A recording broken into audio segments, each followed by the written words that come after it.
All right, y'all, this is James with Quantimo Mechanic. Today we're talking about pocket scanners. Full disclosure, this unit was sent to me from the company, and I've been using it for now a little over a month and a half, 2 months, and I'm gonna just give you my honest opinion on it. Bottom line up front, I kind of don't like it. So I like to compare all of my pocket scanners to this Top Don right here. I've talked about this in the past. This thing is fan-frickin-tastic. If you haven't seen my review on this, I did another review comparing it to a really nice snap-on scanner, this scanner, a bunch of other stuff, and this is actually a really good bang for your buck. Okay, so I really like this Top Don. So all the pocket scanners I'm ever going to use from now on are going to be trying to dethrone this Top Don scanner. Okay, so anyway, really great scanner. I don't want to talk about this. I just really want to talk about this one.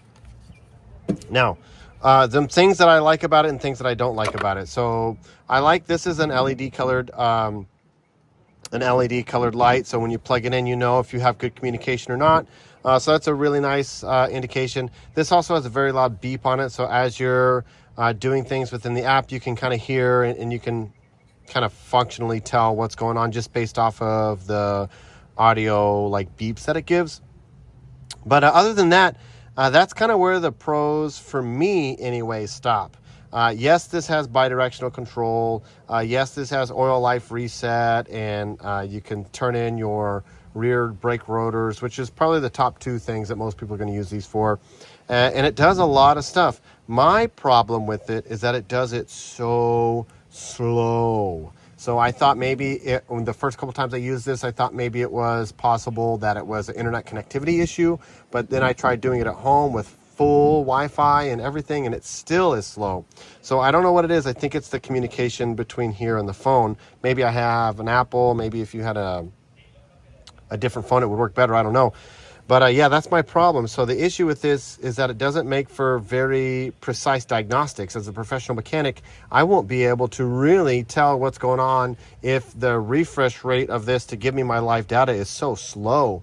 I mean, I just can't get the data fast enough to really properly diagnose the car. And not only that, I don't want to be sitting there waiting, twiddling my thumbs while I'm selecting the different options through the app. So it's just it's just not the most fun thing to use. Now, if you're a do-it-yourselfer, you only have one car, you're going, a friend calls you and says, hey, I have a problem, you can grab this. It'll get you through a tight spot. So I tried using this every single day for about a week, and I found after the very first day I was switching over to my Top Don scanner because my Top Don scanner is just so much faster.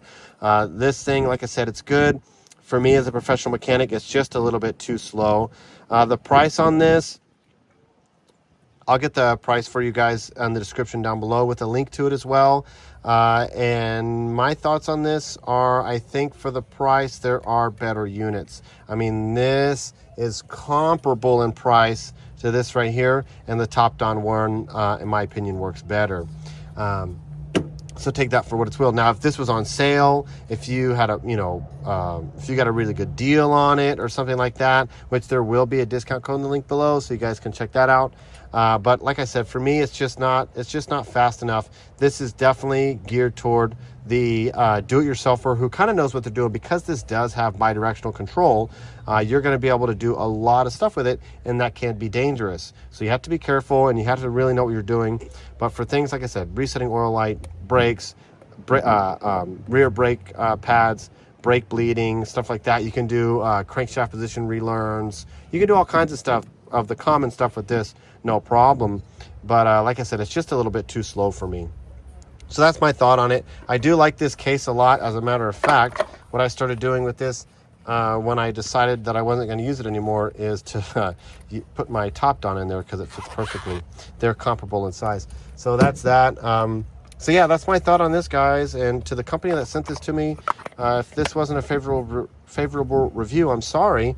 But like I said, I want to be honest, and if it's something I'd recommend, I will. But I don't know if I can recommend this due to the price of other units that I've used in the past. So thanks so much for watching, guys. Let me know if you have any questions below. I will be doing more videos like this on these different types of scanners. I mean, I do like doing review videos, and you'll see here in the video as well, I'll add in some snippets of me using it from the screen, from the phone screen, and you guys tell me what you think about it. And thanks again for watching, guys.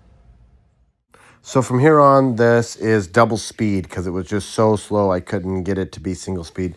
So this is where it is recognizing the auto VIN of the vehicle. This does take a minute. It's got a pretty good user functionality for selecting the buttons and hitting the scan and diagnose and all that. But as you can tell, I mean, this is just taking forever. Obviously, you'll have to select some options. Every scanner is pretty much the same. But like I said, every single time you select something, it takes forever to go around. So here we are. You can see kind of what I'm clicking on. I just want to get some live data. I want to select all the different options that are available for this. And then I want to read the live data as the engine is idling. So this is on an idling engine. So here we go. We're going to go scroll through. You can kind of see the refresh rate. We're going to select this mass airflow sensor. On this, I am periodically stepping on the throttle.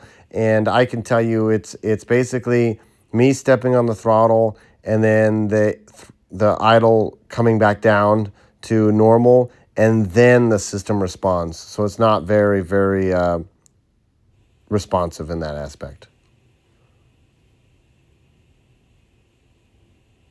And it's me just trying to show you guys the different readings. Now, this is the ignition signal or the battery voltage output or the alternator output. I use this one a ton. This is really great when you're trying to determine whether or not you have a bad alternator. So I'm basically turning on and off the air conditioner, opening the brights and stuff of that nature, and you can tell that it's really slow to respond. We're going to back out of this, go to engine data 2, and pretty much the same thing here where we're going to see what all the different datas are and how long does it take for it to actually register what you're trying to look for.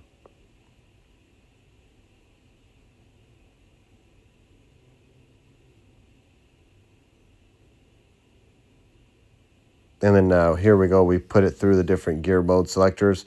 And you put it in gear, it shifts, and then the computer recognizes that you've done it. So it's just kind of slow there. And then these are all the different maintenance softwares.